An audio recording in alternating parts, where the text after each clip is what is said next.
Hi guys, just another small video on the concept of continuous descent final approach, CDFA.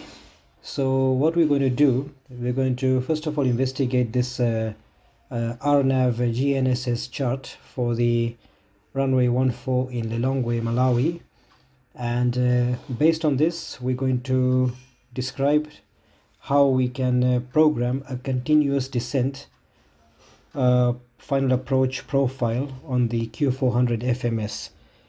From my earlier video, I was giving this sort of tutorial to a supernumerary student. You might have seen that one as well for those of you who are following the videos. If not, then this one will be a bit more concentrated to the audience on YouTube and the like. So let me just start by first of all describing to you the RNAV chart. I won't go into a lot of details here as it is not a tutorial on describing or understanding approach plates, but nonetheless we can still talk a bit on how it works. So what I want to do, I want to go straight to the planned profile view rather of the RNAV runway 14 in Lilongwe. So if you see my cursor is moving, if you are going to be, let's say, coming from let's say southwest, so southwest will be from this side here, and then your initial approach fix will be Utuga. So you're going to hit Utuga at 6,700 feet, and then the FMS will initially be programmed to descend to a position called Utvak, which is Utvak here. That's your initial fix. And then now what happens here, if you can see the profile view, at Utvag, the FMS will calculate the aircraft to be at 5,700 feet. Now, this is where the whole story begins. If we follow the FMS programming rather, it's perfectly okay. What it's going to do, it's going to go to Utvag. It's going to level off at 5,700 feet. And then that's going to take the aircraft all the way to the final approach fix, which is Utemi. But now if you see this segment here, the 6 nautical mile segment, it's flat, it's a level. So what the aircraft will do here, it will level off. We'll need to add power to maintain the airspeed, and when you add power, you are going to increase fuel consumption. So the whole purpose of the CDFA method is just to have a continuous descent all the way down to the final approach fix, from where 2 nautical miles before you can start configuring and the like. So as much as this is how the approach has to be flown, but we can still tell the aircraft that you don't have to level off between Utvag and Utemi, but you just make a continuous descent all the way from your top of descent all the way down to Utemi, and well before that will be under configuration speeds, and we can go straight down, picking up the RNAV profile from Utemi all the way down to the landing without leveling off. So how we do that from the Q400 FMS is what's going to be presented to you in the next presentation coming up, and I'll take you through the step-by-step procedure, why we do an action, and what it results in, until it gives you a continuous descent final approach profile. So what we can do, let's now go and in the aircraft flight deck, where I was actually doing this approach and programming the FMS for you, so we can see what's happening.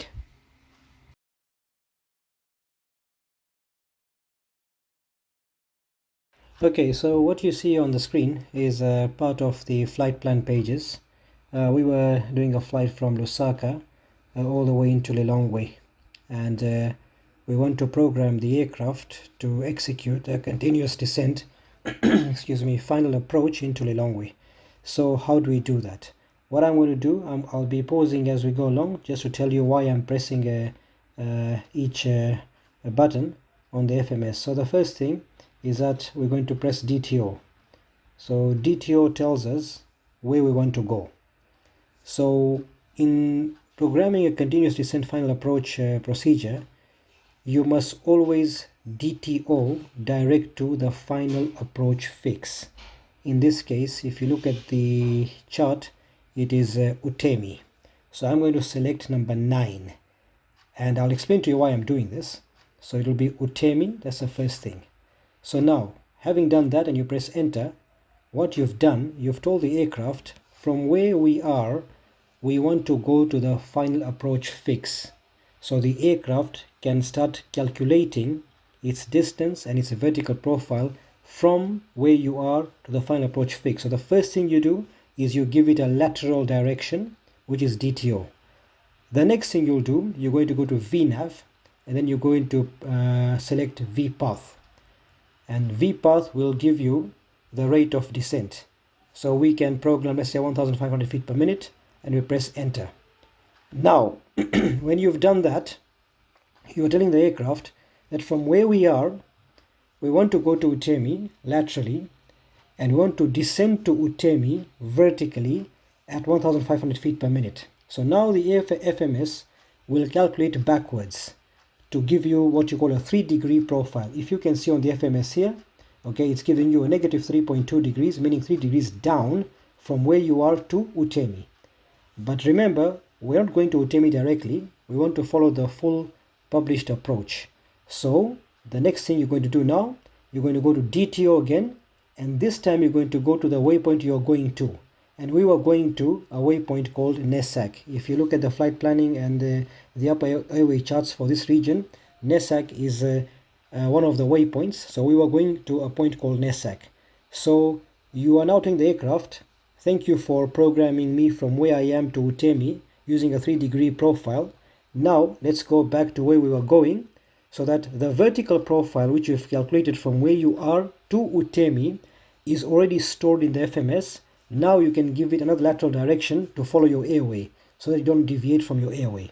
So we're going to go to Nesak, and then you're going to press nav where you are going to. Nav meaning LNAV, and that's going to take you to Nesak. Okay, and now you can see that the left hand column where the waypoints are your lateral navigation. Right at the end here, the altitude flight level column is your vertical navigation. Now you can see that the 5700, which is the altitude you have to be at Utemi, is now in magenta, telling the aircraft that wherever you will be on your lateral flight path, the aircraft will anchor itself vertically at Utemi. So wherever you orientate the aircraft in the 3-dimensional airspace, it will always be anchored to Utemi to calculate its vertical profile. So the moment you get a magenta here, it means that that's where the aircraft is going to calculate its 3-degree profile from this particular point. And once you are done with that, that's how you program a continuous descent final approach procedure. I hope that is making sense. Other than that, that's about it for now. Thank you, and enjoy the rest of the videos.